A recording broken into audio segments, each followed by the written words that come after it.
Good afternoon. Second to last unit, organic. We start today. Today is lecture one. We're going to intro into organic and what it really kind of encompasses. Basically, we could think of it as carbon chemistry, if you will. We're going to study the different structures and naming techniques for all these different molecules we can make that have carbon backbones. Okay, they are all around us, these carbon compounds. If you're into comic books or sci-fi, you could say that we are carbon-based life forms. I hear that all the time. Organic chemistry is going to dig into what are the shapes, what are the, not so much the functions, but what are the shapes, what makes up, what atoms are bonded in to make these structures what they are, and what makes them different from one another. So, organic chemistry is the study of compounds that contain carbon. And remember from living environment, hydrogen also. I need carbon and hydrogen to be called organic. It does not mean I am grown without pesticides. Carbon is special because of its 4 valence electrons. We see that it hybridizes and forms this kind of an arrangement all the time, even though I did teach you back in Lewis dot structures to write it first 2 together, then 1 at a time around the bus. Carbon special, breaks some of the rules, and because of that, it can form these 4 bonds. And that's what makes it really so special. And it does come out in this tetrahedral type of a shape when there's just 1 carbon. Okay? I'm going to try and go a little slower so you can get all these words written down. Unfortunately, it's going to make our notes a little bit longer than normal, but do feel free to, pause at the end of each slide if you have to. Carbon atoms share electrons. Remember covalent bonding. I can put them into chains, which is long C's we can see like this, or they can form rings like that where it's closed in.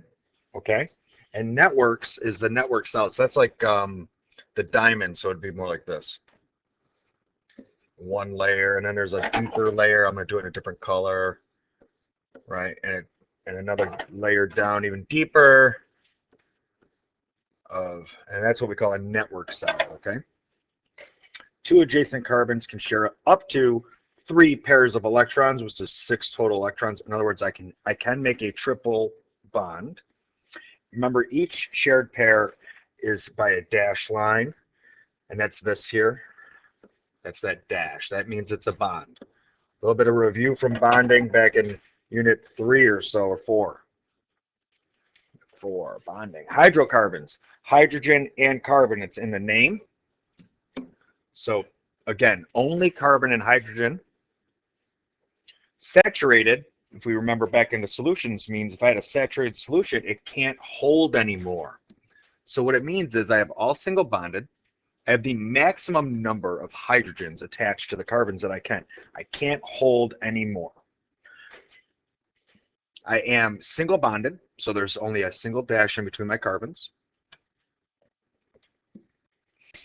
There's 1 total share of electron, 1 total pair of electrons, which is 2 electrons in this bond, like that. There's every bond is 2 electrons, 1 from 1 carbon, 1 from another. Okay.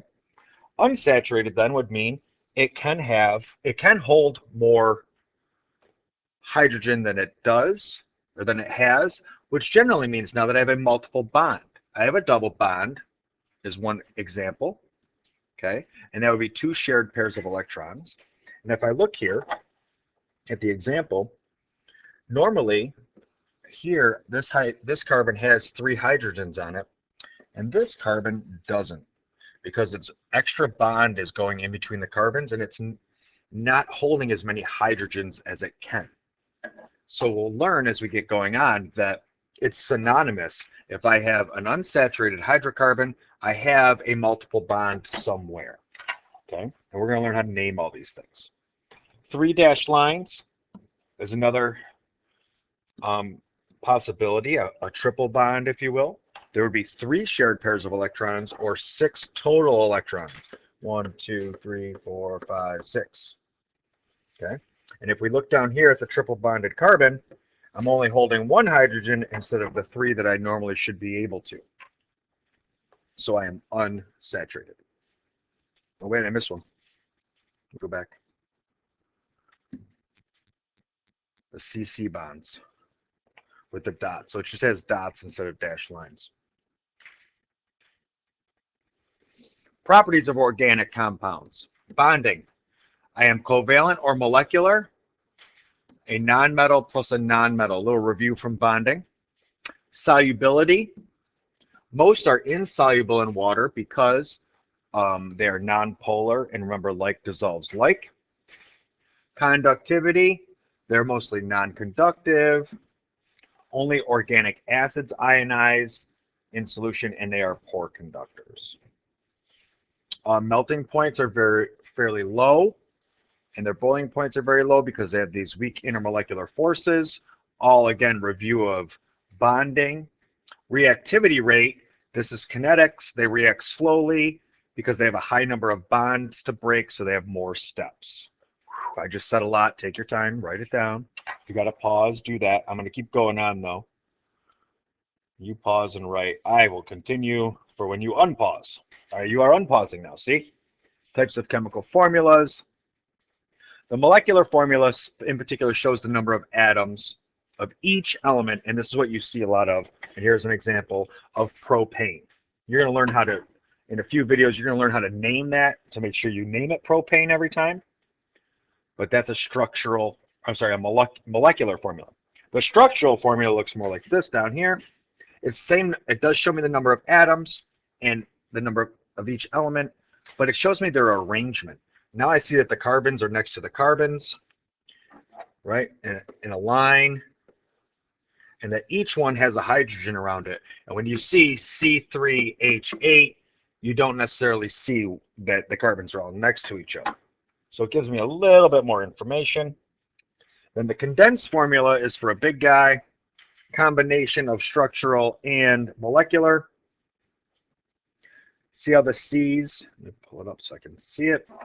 Still 3 C's and 3, 6, 8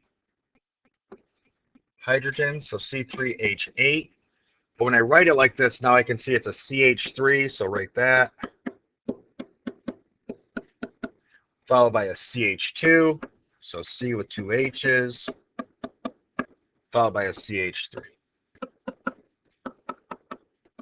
So it kind of combines both the structural and molecular formulas. We call it the condensed formula. Okay. Could see them in any way. Here we need to write these. There's 3 to do. I will do one. You will do the other. So let me write the molecular formula for, I'm going to start with the middle one. Molecular formula, 1, 2, 3, 4 carbons I see, so C4.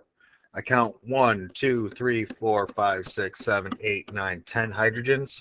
C4, whoops, I wrote 10. C4H10. Condensed formula.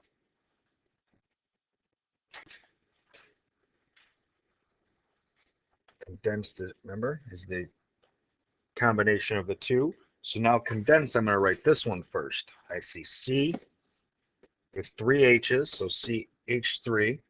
Then I have a C with 2 H's, CH2. Then I have a C with 2 H's, CH2. And now I have a C with 3 H's, CH3. Condensed formula. Okay? You guys, following that model and the steps I did, you guys can do the other two, of course, for full credit for your homework. Molecular formula of this thing. Now this is a closed chain. We call that aromatic. Notice the carbons are all connected into a ring. Well, my molecular formula now, I'm just going to count them up. 1, 2, 3, 4, 5, 6 carbons. C6. Uh-oh, smartboard's getting crazy. 1, 2, 3, 4, 5, 6, 7, 8, 9, 10, 11, 12 hydrogens. H12. A quick rule, and we had a little bit of this with the bonding. Remember, when drawing organic compounds, I must have 8 electrons around every atom, except for, of course, hydrogen and technically helium, because it does not have an octet. Remember, the octet is the 8. Hydrogen only wants 2. Same with helium. Okay, and done with the first video. We can do the first half of page 1, and there's of course no quiz yet. And after watching this now, we understand a little bit about the behavior of carbon and hydrogen and how I can make some different arrangements of those kind of atoms to form different molecules. See you guys in class tomorrow.